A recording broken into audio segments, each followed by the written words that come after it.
I've got a couple of things that I'm going to do right up front. One is a video. This isn't about our company so much.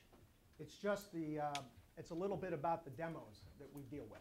And if you want to do anything in marketing, and if you want to do anything in marketing information, being well-grounded in demos around the world, changing populations, changing influence is a really important thing. And you would be shocked at how many people forget. They really do, because these things happen over long periods of time, and people forget that they're happening right in front of them. And so it's just an important perspective I want to share up front. And then really I have a few charts that just go over some subjects that I thought you might want to kick around. And then we can get to Q&A. So, well, what it's going to tell you, and it's a pretty simple notion, but again, I'm surprised at how many people forget. The biggest thing going on in your lifetime, the last 20 years of my lifetime, your kids' lifetime, of course, is population growth. You know, we're going to roughly double this population that it took all of human history to create in just 25 years. You're going to have billions of new consumers in all parts of the world. You're going to find out that almost all of the big population spurts are in places that can't afford to feed them, don't have enough water to quench their thirst. And you're going to find out that it's going to create huge streams of migration. Simple as that. You're going to have immigration issues and political fights almost everywhere in the world. You're going to see them. You see them right here in this country. They look like they're significant. Relative to other countries, they're probably not as significant. But what happens during all these big movements over long periods of time, roughly a couple of decades ahead of you, is you have just enormously changing dynamics, multicultural influences inside countries you think you know, perfectly developed countries, like the one we're here, that people just always underestimate. And when I'm out talking to CMOs, I wonder how many CMOs who came in here and talked to you talked about the Hispanic community and exactly what's required to service the Hispanic community in a much bigger, better way. Because that's the demo that matters. That's the one that's going to change everything in our country over the next 20 years. It already is influencing it in every way you can think of. But for whatever reason, because it unfolds slowly, I think, because there are political things that get in the way, like are we going to let them in, or should we send them all home? Because those are the subjects that get all the media attention. What I think a lot of folks miss is just that our underlying sort of cultural interests are changing at a very rapid pace.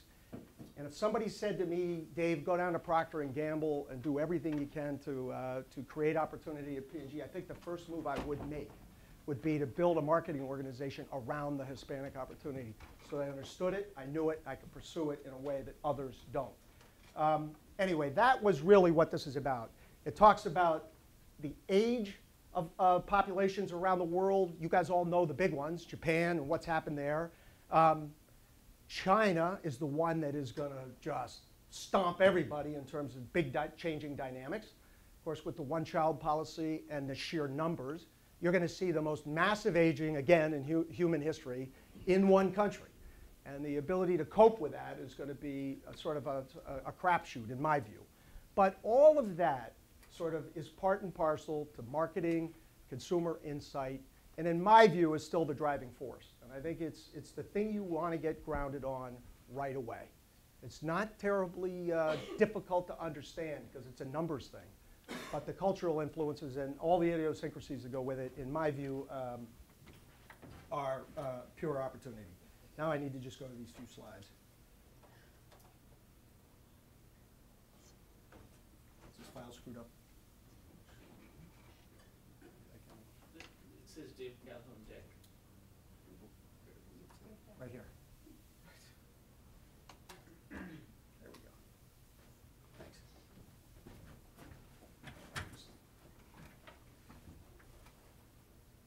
Wrong click.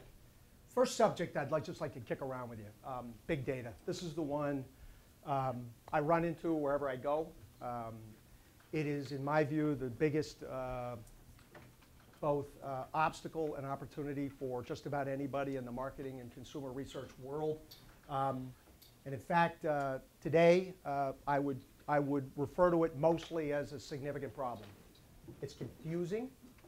It represents the most diverse, wide-ranging interests you could ever imagine. Most people who bring big data to the table all have a self-serving interest in how to use it in some way, shape, or form. And so if you are a user, you're trying to reach a population or understand an insight with a population, you have to dissect all of those things. Like, what is the underlying interest of the party who's bringing the data to me? And why do they want it this way? And how does it relate to the 5 things next door, right? Just stop and think about Facebook's interests, Google's interests, Microsoft's interests, Apple's interests, and think about Amazon's interests, and think about the data that they have. The notion that if you could put all that data together, you could solve the world's problems. That's all true. The problem is you can't do it, right? It doesn't come to you that way. It comes to you in very different ways. Each are very productive of everything they know about a consumer, and their death sentence is sharing it to the one next door. It is a blood feud in many ways. It's fun to be on one of the teams or the other, but if you're trying to solve a broad-based marketing question or try to gain insights into consumers, it is the intersection of that data that creates insight. It's rarely one data source at a time. And so for me, I think today and probably for the next 5 or 10 years, we're going to be mostly referring. If you want a CMO job or if you want to run a company inside the CPG space or the direct-to-consumer world, I think for the next 5 to 10 years, you're going to be mostly thinking about how to solve the problem as to creating big solutions. And I think that it's a very healthy debate to have, because some folks, to be honest with you, who don't really recognize both sides of this argument, go headlong into streams of data, headlong into decisions that oftentimes are just plain ill-founded, had they just had another way to corroborate or another way to think about it. Another thing about big data. Almost always, it starts with a distribution interest. Examples. Big data was around in the TV world a long time ago when set-top boxes were introduced to distribution. A set-top box, in theory, was always going to become the new metric for watching TV. Why? Because it recorded every second of delivery, and in many cases, it had a two-way street. You could actually send information back through that set-top box, and then therefore, if you could sort of analyze both sides of that transaction, you'd have enormous marketing insight. You know, here's the problem. The set-top box only ever represented what was distributed to a certain biased set of consumers. Almost always socioeconomically in a better position than the mass, almost always. So you had to understand those biases in infinite detail. The demos around the set-top box users are different than almost anything else. And so marketers aren't smart enough, don't have enough resources to try to work their way through all those things. But the biggest one is the simple fact that it's a distribution metric. And just because your set-top box is delivering media to your household doesn't mean anyone's watching it. A third of the time, the TV's not even on, right? So you don't learn much from that third. The other time, it's one maybe member of the family, or maybe it's the whole family. You have no clue what those dynamics are. And that is as important a factor in understanding TV consumption as anything else. So almost everything you see by way of big data tends to be wrapped around a single form of distribution. And so when you dig deep, make sure you understand the biases that are attached to that single form of distribution before you imply that all consumers think this way or that they're all going to act that way. Because these things are never talked about, but they exist, and they exist in very, very significant ways. It applies to what people buy. Each form of retail, including e-commerce, has its set of biases around who buys and why they buy. And you have to understand that relative to other forms of retail distribution. I think I mentioned this up front, captive versus objective, right? Who is really, what are people representing with the data that's presented or data that's available to big users? In almost every case, a captive metric or a captive set of data is there to support whatever's behind it, right? And nobody's dumb in this world. They like to give it and they like to pass it out and they want you to use it for a pretty good reason. Ultimately, they want to benefit from it. And so while there is a greater good that people do contribute to, it doesn't usually rule the day. And so everyone has to be thoughtful about captive interests in a world of big data and make sure you understand the underlying thoughts behind that. And then another one that is sort of a subject that everyone would like to forget about, but it won't happen this way, is the notion of targeting and then the subject of privacy. Targeting has, I'm 6 years into this industry. When I got here, it was pretty much said to me that targeting is the way. It's going to be the only way because technology will allow for identification of individuals. It'll tell you where they're standing on the street and what retail outlets they're next to. They'll tell you what device they're using. And then ultimately, a great marketer will be able to deliver one-on-one anything that's required. Yeah, except that not that many people actually want it that way. Because there's an awful lot of marketers that want to penetrate your veil. And they want to know all of that stuff.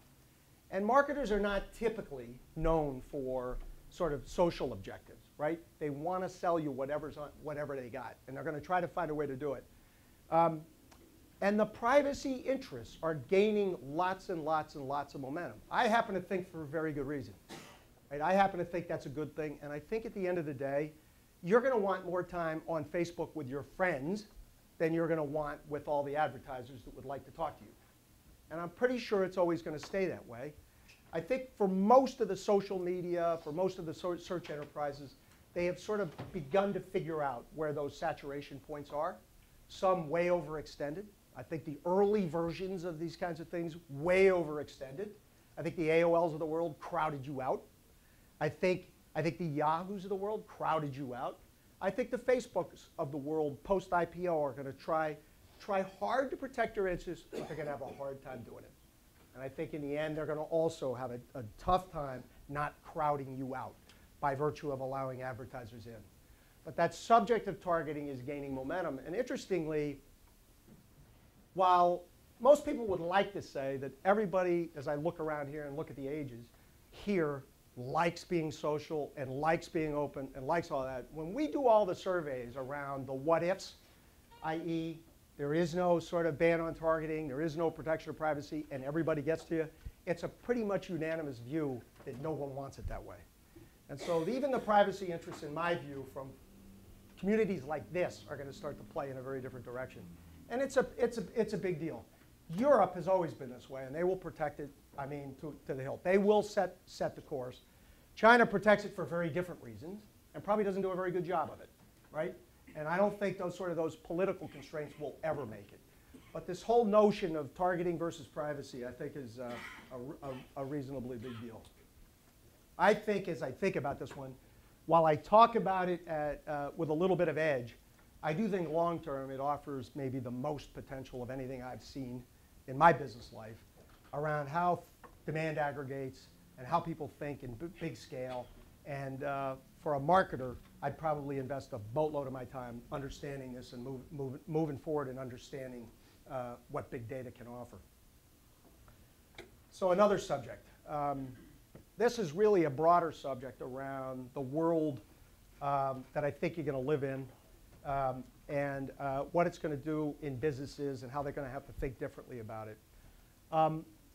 I spent 30 years of my life, 27 to be precise, a company called GE. Lots of industrial interests, a few consumer interests. Over those 30 years, I watched this sort of thing called a supply chain develop.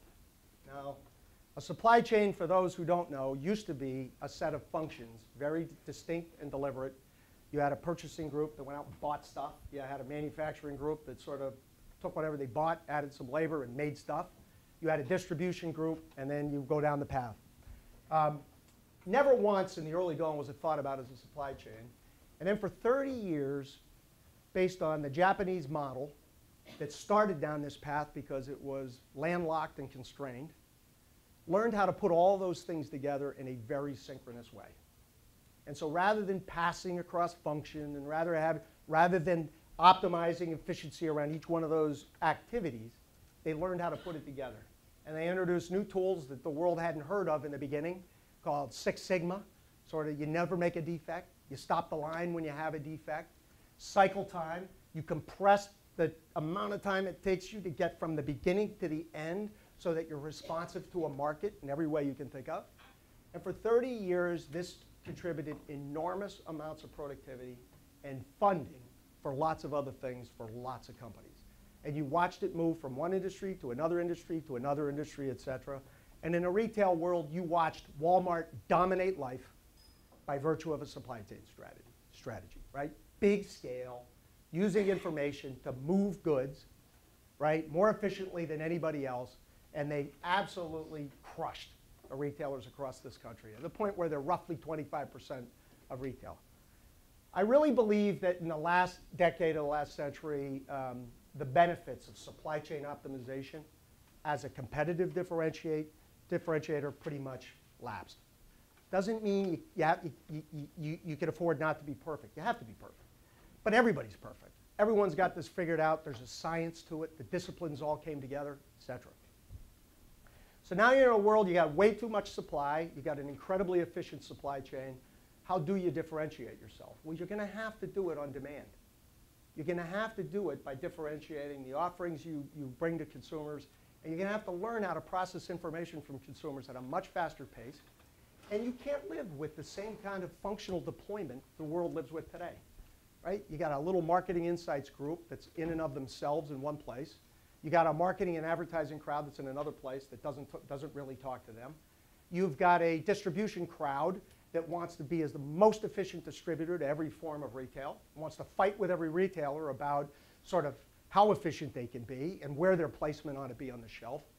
All of these steps in the demand chain end up being disjointed. Every step in the process is a compromise. Everything about that process reminds me of the early days of the supply chain. There is no such thing as cycle time. How long it takes to process an idea and actually turn it into a product and deliver it to exactly the consumer you want to deliver it to, right? There's nothing about alignment. I've got media interests who look at you as an audience. I got retail interests who look at you as a shopper, interested in your trip. And I've got these consumer brands that think about you as a consumer. All of them are vying for your attention, and rarely do the three line up. And it is, in my view, in the demand chain, it's the notion of what a demand chain is, ownership for a demand chain inside a company, and then the processing and alignment of all those interests that is going to create enormous value over the next 20, 30 years. I think it will happen exactly the same way it happened in the supply chain. But it will require a slightly different mix of skills inside the marketing world and the CEO world and consumer businesses. And it's going to have to want to apply some level of discipline to what is mostly considered an advertising-driven, creative, anecdotal world.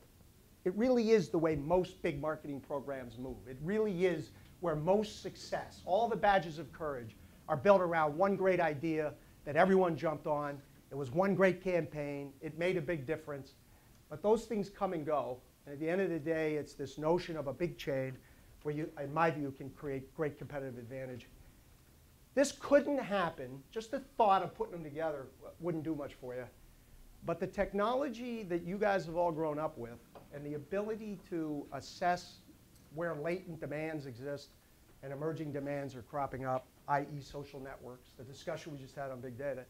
In my view, the skills that pursue those forums, those information sources, the ability to identify demand aggregation, which happens at light speed today, the ability to do that and process it quickly into a big company to deliver something, to me is going to be the great differentiator, right? And if without the technology, if I didn't see social networks evolving, if I didn't see search working the way it works, if I didn't see any of that happening, I'd say this demand chain thing's probably dead on arrival, because there just isn't a great way to get it started.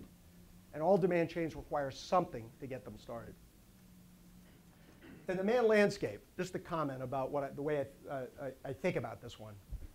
Most needs, if you stop and think about it, over the years have been built around sort of products. You have a product. Companies like Nielsen did a horrible job of comparing your product against all like products. And we call them segments and categories. And we began to define them in sort of narrow sets, and everybody wanted to know how they were doing against each other, right? And so they compete for the stakes that exist across that set of products, and they beat each other over the head. Innovation now and then, not always, but lots of strategies ultimately gain share. That's not really the way to think about markets in these spaces. The real way to think about it is built around need states.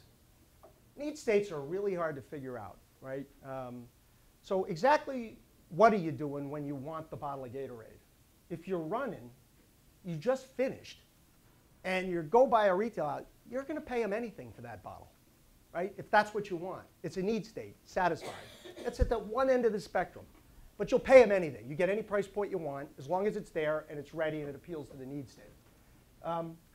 This is the way the world has to start to begin to think and segment, right? You have to know what the need states are of shoppers that want the stuff that you ultimately deliver, so that it expands your mind, expands your thinking, and at the end of the day, creates the need for alignment amongst retail, amongst manufacturers, amongst brands, et cetera.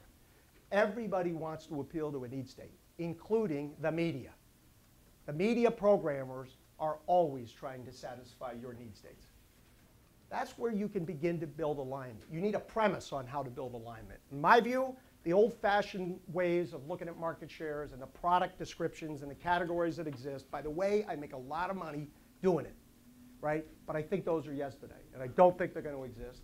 I think the folks who can navigate the social world and navigate all the information that's available to create these are going to differentiate themselves and differentiate the companies they work with.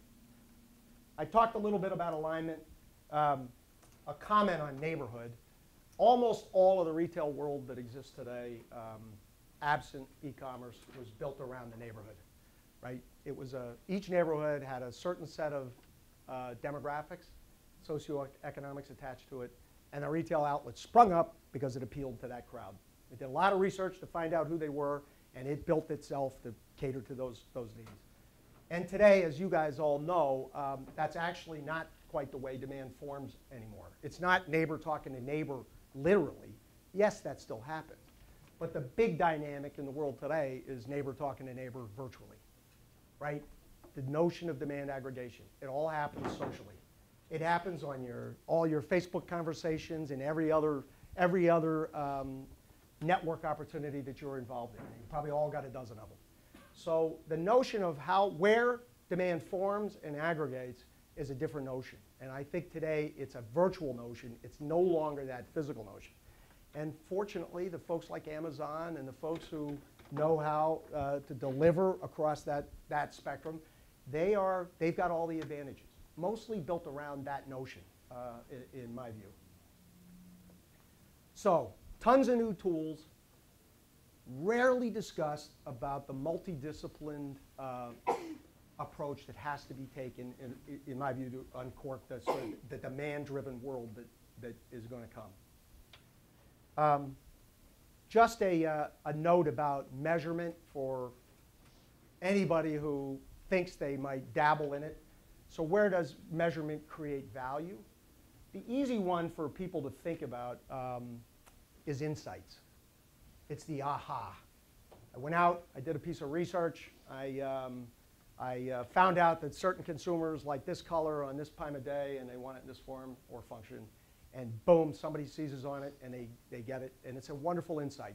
Or the other guy's beaten me in a big way and I don't even know it. Thank you. Now we'll figure out how to battle that one. Actually, most of the great efficiencies driven from information come out of pure measurement. It is, in fact, the ability of major players invested in winning with consumers beating each other to death to win the consumer. And the fact that measurement equalizes that score, it tells them when they're winning, when they're losing. It allows them to compete more efficiently. They go at it more proactively and hopefully are focused on the right targets, because that's the nature of what goes on. In the television world, I think it's a miracle, a total miracle, that every day advertising is bought and sold on our metric. Every day, advertisers go out and sell their properties and their programs based on yesterday's ratings to marketers interested in reaching those consumers. I mean, it's one of the most amorphous measures you'll ever want to get, right?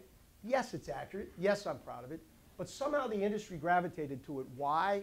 Because it uncorked the advertising dollars and it funneled them to media companies in the biggest way you could imagine. And now those media companies have developed all forms of content and done all the things that are sort of wonderful for all of you. But it is the notion of currency that allows for industries to get efficient and to form. And when we think about our world and marketing information, we start with that premise, which is where might you create a currency so that an industry performs at a higher level. Today, for us, that's display advertising in the publishing world. There is no currency. There's no accountability. There's no way for anyone to know exactly what they got when they ran their display ads across your social networking space. So for us, that notion of trying to create a currency, the task is 10 times as hard. The odds are against you. But if you ever get there, it uncorks enormous value. And those tend to be the big bets in measurement and marketing information. Only other point I'd like to make on this one is on the last one. Advertising. Most people think about it as paid. What is paid? I pay you to run an ad on the service that you created. Almost everybody thinks about it that way. And it turns out the real big shift going on in terms of consumer influence is actually in this area, which is all the conversations you have in the social world. And the notion that something a company did, some idea that prospered, they promoted, whatever, got your attention. And you created the media. You created the advertisement by virtue of the discussions you had virtually. And that notion of earned media is a very powerful notion. If you get it right, you pay nothing for it, and your market explodes. Old Spice, right? Simple, simple notion. Axe before that. Not sure what it is about that category, but it obviously knows how to explode in virtual, right? But that's just the beginning, and this will go on and on and on. So the leverage in advertising, in my view, is actually going to get significant when people learn how to explode with earned and how to influence it and how to use it. And at the same time, when it goes against you, and it does, how to, in some way, shape, or form, soften the blow. Because mostly we talk about the big examples. The bad ones are just as tough. And demand drops like a rock in those situations. So it's a very interesting phenomena. John Wanamaker, a long time ago, said 50% of all advertising is wasted.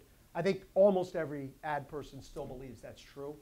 And I think that will also feed this notion of paid versus earned, and in my view, the drift toward earned. This is the last subject, and I don't want to turn over your questions. CMOs. I did want to give you a perspective, because Ravi told me you've had lots of them here, and there may be a bunch of you who want to be CMOs. I don't think that any of them would disagree with me. It's one of the shortest tenured jobs there is in almost every industry, but in particular in the CPG industry. I say for a good reason, and I don't mean to say that in a sort of challenging way, but the reason is simple. It has built itself around the successful campaign.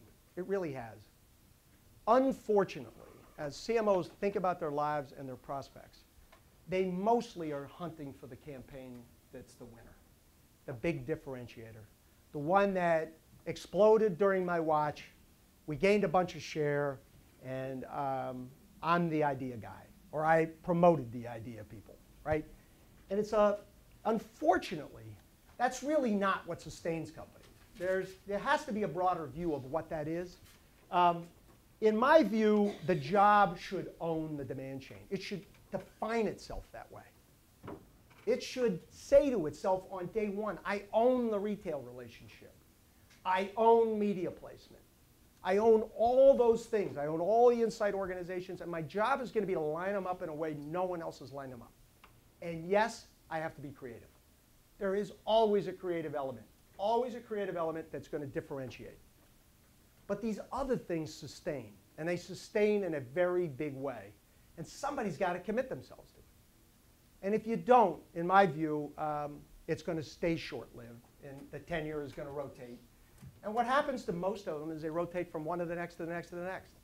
And this is the way it works. And I've witnessed it firsthand for the last 6 years, and as I trace it the 10 years before, that's pretty much the way it works.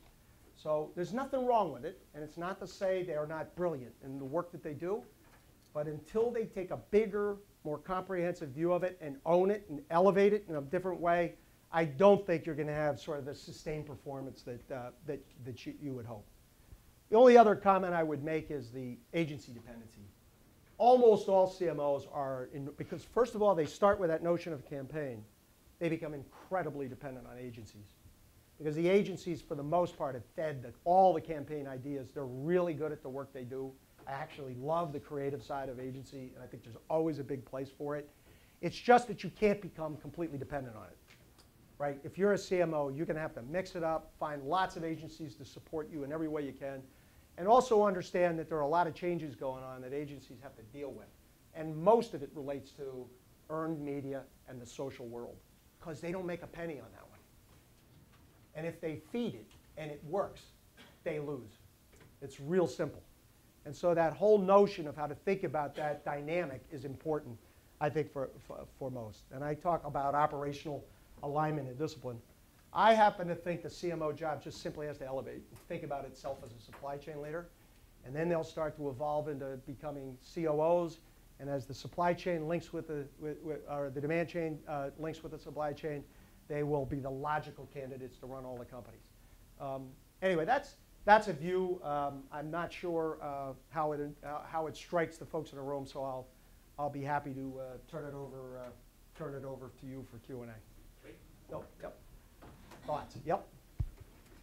So the shift from paid media to earned media, do you think that's going to be what drives the change in the CMO's role? Because, I mean, owning the quality of the product, the quality of the customer's experience with the company, either through servicing that product down the road, anything like that impacts the experience, which impacts your earned media coverage. Yeah.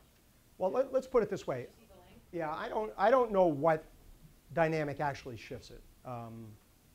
What I would say is that if I were doing this, right, if I just got an inkling this is something I want to do with my career, and I did it at a big CPG company, I would start in the social networking world. I would surround myself with every smart thought that comes out of it. I wouldn't rely on any one of them, but I would steep myself in every way I could think of on it.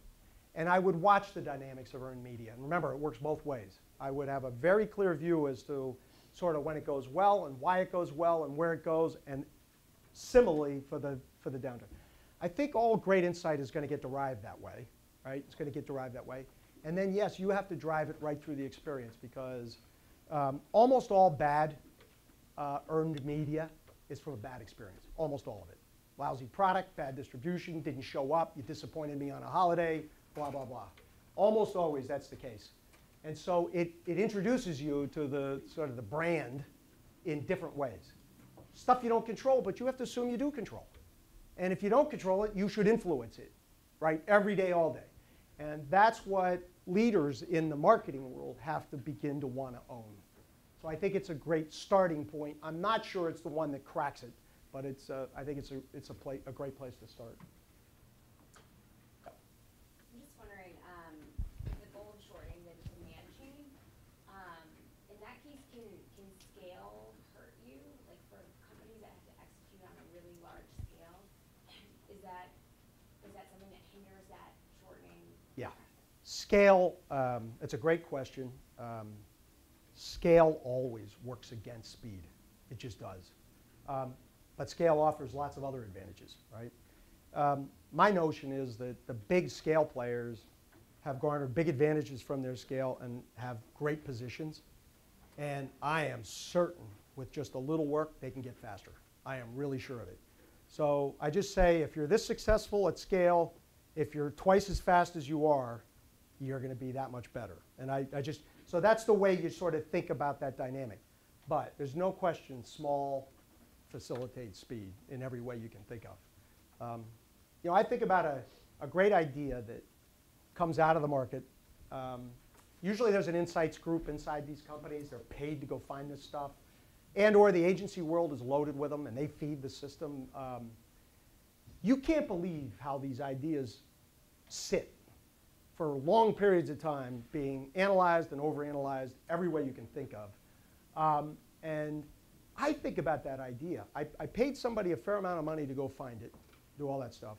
I think about it like inventory. If I were running a supply chain, I would see the stack of inventory, right? That's what Japan did.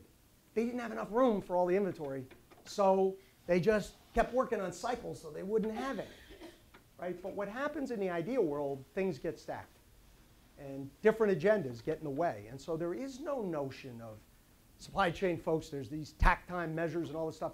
All of them are designed to move stuff through fast as you can move it through. None of that exists on idea prosecution for in big companies. None of it. So my view is you have to learn how to harness it. You always have to incent it. Big companies have a hard time incenting innovation, but you have to. But then the big deal is how fast you prosecute it. It's got to move from idea to very quick, thorough evaluation, straight into innovation, and you've got to start delivering against it. And today's world, you get that cycle, has to be short. The big finding here for, I think, anybody is they don't have a clue what it is. None of them. They truly don't. There's no measure of cycle on any of that. None. Not until it finally gets to somebody who was designated to design the product. Then the day starts, right? Then the clock starts. Everything before that just sits. And that whole notion of again, time, speed, cycle, I think is incredibly powerful. And it will become the grounds for competition in these years ahead, I believe. Yeah.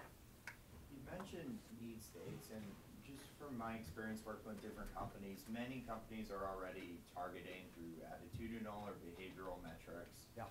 But Nielsen, whether it's TV ratings or supermarket scanning, is still reporting on demographics, and I know you do link it in certain ways. Yeah. Can you talk a little more about that process of how you get to match up with the marketer's target and how your reporting is changing to match that? So this is a great subject. That has been one of the big breakdowns. We created these market structures, as I said. They don't really cater well to a whole new definition built around need states. But because the technology is what it is, most of the reporting systems, certainly our reporting systems, have now been all changed to where, in effect, every query on a gigantic database goes right down to granular data and configures it any way it wants based on the question, just like a search, right? So the technology that underlies share reporting is now capable of shifting in very dramatic ways and very quickly to all new forms of reporting. Now what do we face? We face clients who have built their entire operating system around the old way we used to do it, right? And so you have category managers. You have a category manager inside the retailer. So in effect, that market structure, they built an entire operating system around. And now what we have to do is push as hard as we can and get the support and help from the marketers to define the landscape the best way they know how. And then we can respond to that challenge and get the whole financial reporting system lined up that way. So within a need state, what are the products that feed that need state? What are that competitive set of products on a need state? It could be in a whole different category, right? It could be a very different form of snack. It could be a very different form of thirst quench. But we have to be able to do that. So we have to be able to do it. So the technology today is there. Now we have to help everybody go at the operating systems. The one that has been most innovative with us has been Hershey. Hershey has had a real run. They did some very innovative things on defining need states that supported them with retailers and others. It's really, in our view, our first application of demand chain thinking in our reporting. And they have had a heck of a run for the last couple of years. And I believe this has some role in that success. Yeah. You talked a lot about sort of goals and challenges for the industry as a whole and your clients. I'm curious what sort of the key goal and challenges for Nielsen are in the next few years. Yeah, so it's all of the above. My biggest challenge was really the first slide, that big data notion. because it creates enormous confusion. It really does. Our fundamental premise, we have two really fundamental things that we do that, in my view, are just both can sustain themselves for a long period of time, but they have to adapt to the world around them. One of them is the audience measurement thing we do. Again, traded on every day, all day, so forth, so on. We have to include every available screen in that fundamental metric, right? It's not TV versus the computer versus the iPad versus the mobile. It's none of that. It's best available, because that's how you think about it, right? I'm just going to watch whatever I want to watch wherever I am based on. So, the technology to do that's actually not very hard. So we've done it, we've proven it with lots of people, and then the hard part in trying to get it accepted as a currency is the industry interests about who gets credit for that new audience. Is it the cable distributor or is it the media content provider? Who's going to get the editing content? We have these editing rules that basically parcel out all of those values. That's where the big fight is today. I think we will navigate them, and I think in the end we'll get to that because it's just so necessary, right? You have audiences moving and shifting, and it's the comment I made before about measurement. The whole system will lose if we don't all agree to get it right. And while, yes, there will be individual winners and losers when we make those trades, the whole industry is going to have to finally accept it. And then there will be one leap of faith somewhere in that process that we'll have to make it happen, and then there will be a third of our clients just bitter because somebody else benefited. And that is the way it'll work, I think. So, yeah. I wonder if you had any thoughts about the trends in terms of content online and whether media outlets will still be relying on ads or consumers are starting to be willing to pay for content online. Yeah. So I actually think we may just be at a tipping point right now. Paid has been working pretty well. And lots of new forms of content distribution are trying to lean into that model. But the one, of course, that we all know, cable, has sort of saturated the world. And you'll be very interested to know that the biggest dynamic right now in the viewing world is the growth of antennas. Why? Because it's gotten so costly to receive a cable network, and given the plight that's going on in the country, antenna sales are going through the roof. And believe it or not, there is, in fact, some cord cutting, and there are, in fact, and by the way, anybody here use an antenna signal here recently? It is good. It's as good as or better than what you get on cable. It really is. So there's some very funny things going on there. My own view is that there's probably still more room for paid distribution, subscription models. There are so many competing interests, and they represent narrow forms of content that those bills add up. And so the consumer is making decisions all day long about what they can afford, and do I want breadth or do I want that single pipe? I believe we're at a bit of a tipping point. I think we're saturated on paid. And if it keeps going, it's going to go at a much slower pace. So the ad-supported model is very important. It's going to have to. I think it's going to have to stay that way. Yeah. Yeah. When we were asking CEOs or CFOs all these numbers about profitability, ROE, ROA, they're always very clear about what those numbers are. But when you ask about customer numbers, such as attrition, customer value, customer base, growth, they pay little attention to it. So my question to you is, how come a lot of high-level managers don't focus on the core, which should be the customer base, the customer numbers? That translating to. Have you read Bob Lutz's book?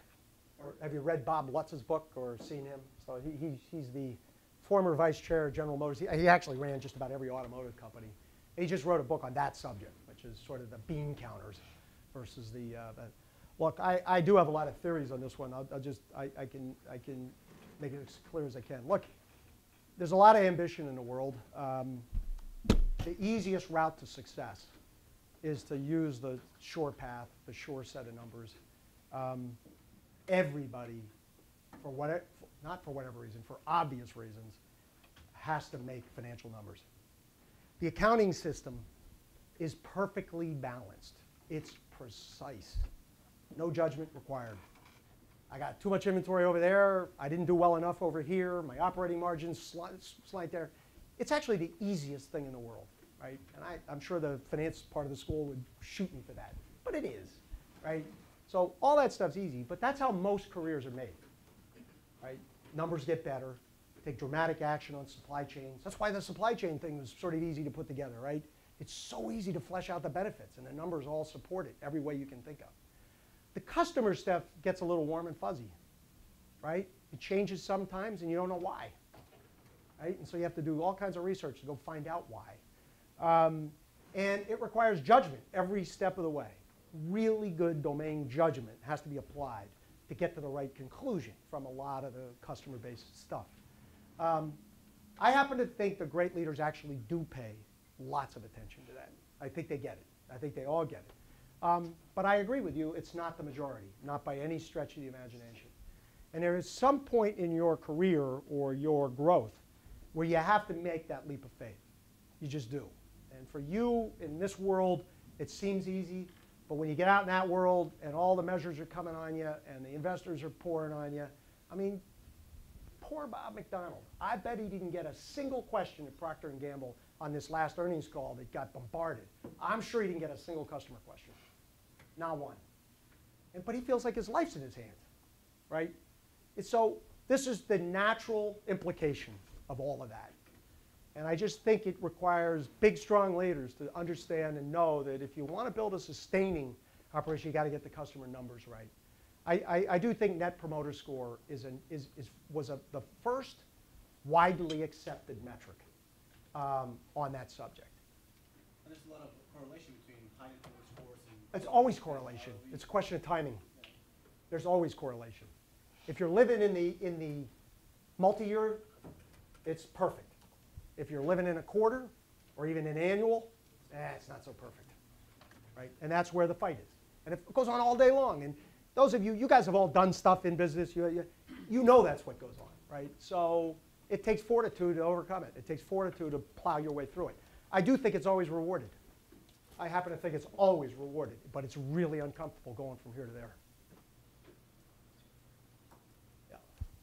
You mentioned that the real value is in insights. Can you talk a little bit about Nielsen's strategy and particularly the shift from data provider to service provider?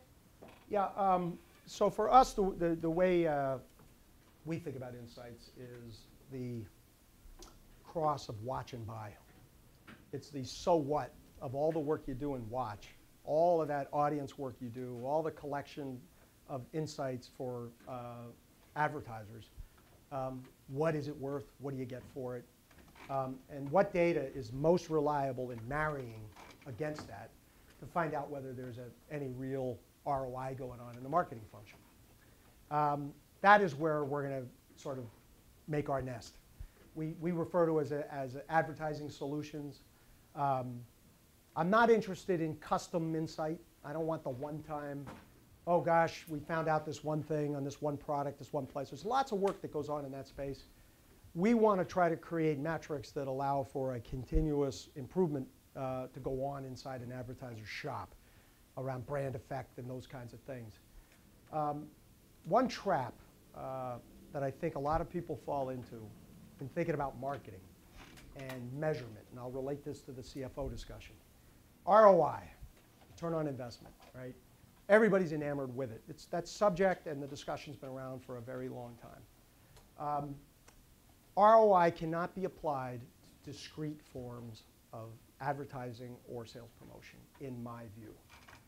Every time you do the discrete work, what am I getting for my promotion? What am I getting for my publishing display? My display ads in the publishing world. What am I getting for TV? That set of numbers tells you one thing about one channel. And if you get in the habit of saying, this ROI is higher than that ROI, let's stage right. And this is what goes on. It goes on all the time. And when the CFOs peek into the marketing world, this is what they tell them to do, right? But the way marketing really works, and I think you can appreciate it, it's a symphony, period. And the only ROI that matters is the combination of all the above. That's the only thing that matters. And you have to think about it like a controlled experiment.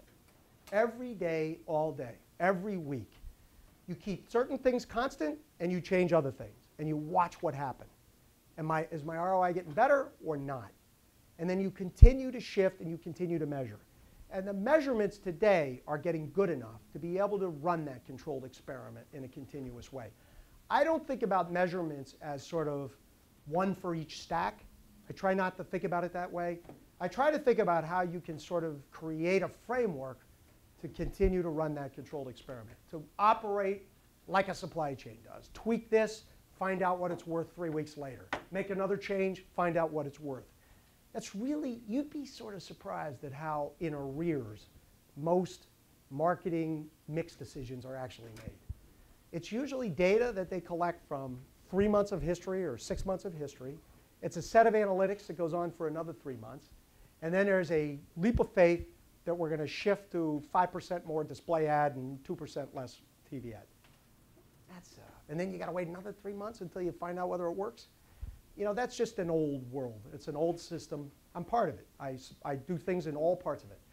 But the new world has to get to that notion of, I think, controlled experiment and ROI in a holistic way. How do you contribute to it in a favorable way? What detracts from it? And move and move. I'll give you one last example.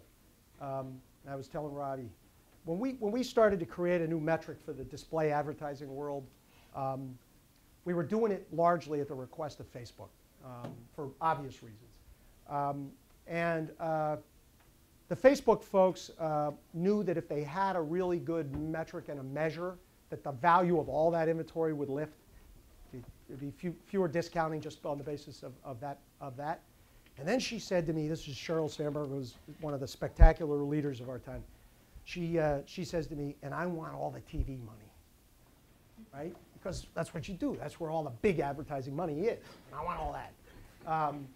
And I said to Sheryl, I said, you know, I beg to differ. I think there's a very different way to thinking about this. The biggest dynamic going on in the TV world is the number of people that are on Facebook at the same time. That's the dynamic. I said, you have a relationship with TV. I'm not sure you understand it or how to think about it. But if you get bold about it and begin to sell your relationship with TV in addition to just the raw power of display ads, you now have a sort of a double value game, right? And they play that hard now. And it's just that's what's going on, right? It's never one medium by itself, ever. It never is. It's always the combination, and it's always the great marketer knows how to play them together. Can we switch maybe for the last few minutes on leadership questions? So you obviously stayed at the same company for a long time, which is unusual these days. Any advice to people, like, you know, what is it, how does one, you know, what are the different things you decide when you manage your careers? Yeah, I'm you know, I have a view on this subject, and it's all built around actually what you're leaving right now. You have to just figure out how to find a learning environment and know that you are getting challenged every day to learn more. And more importantly, you wake up every day trying to learn more. That's the whole thing. I got lucky because I got in the year Welsh took over GE. Welsh inherited this wonderful leadership development thing, but then he just put it on steroids in every way you could think of. And so for me, I found myself in one of those sort of throw him in the pool as deep as he can go, find out if he can figure it out or learn anything about it. And as soon as he looks like he's up for air, let's throw him in another one, right? And so he used his company as a laboratory to develop people. It's just this way it works. So he liked the idea of moving somebody from one industry to another. When I think about the learning that I may have now or that I exercise today, or that I exercised inside my GE world, I ever hardly took an idea from my near competitor, applied it to my business, and then sort of won, right? If I was in the aviation world and I was up against Pratt & Whitney, who was up the road, and I tried to steal an idea from them, I might get 0.1% better, 0.1%, if I'm lucky. During my tenure in that aviation business, Welsh sent me to Walmart, of all places, right? And he had me attend a Saturday morning meeting with all of their store managers who all flew in on Friday from the regions around the country, who had all just shopped at all the competitor stores over the course of the week and did some analytics around what displays are winning and which ones are losing. And they had this meeting on Saturday morning with all merchandisers, all the supply chain folks, everybody, bantering back and forth what's working, what's not, what the competitor did, so forth. And then on Monday, all strategies change, all new displays are formed, and they're delivered over the course of that early part of the week. This is like one of the great sort of, big company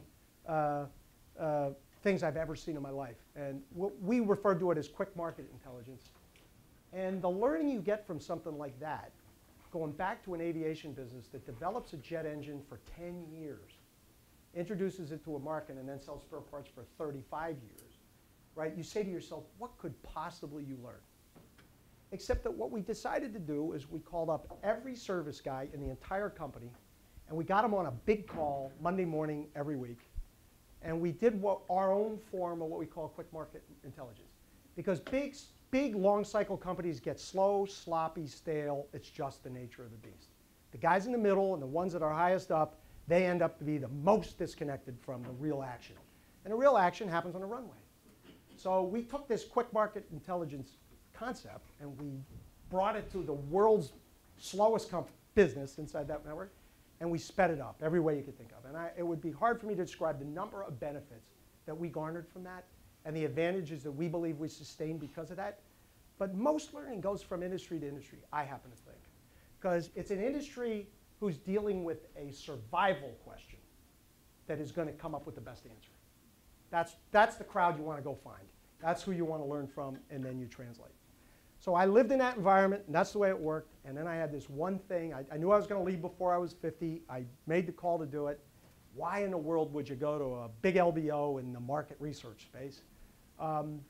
Because this thing on the West Coast just totally fascinated me, right? Facebook fascinates me. Google fascinates me. Apple fascinates me.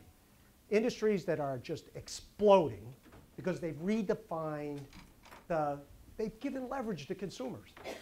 Simple as that. That's their key to life.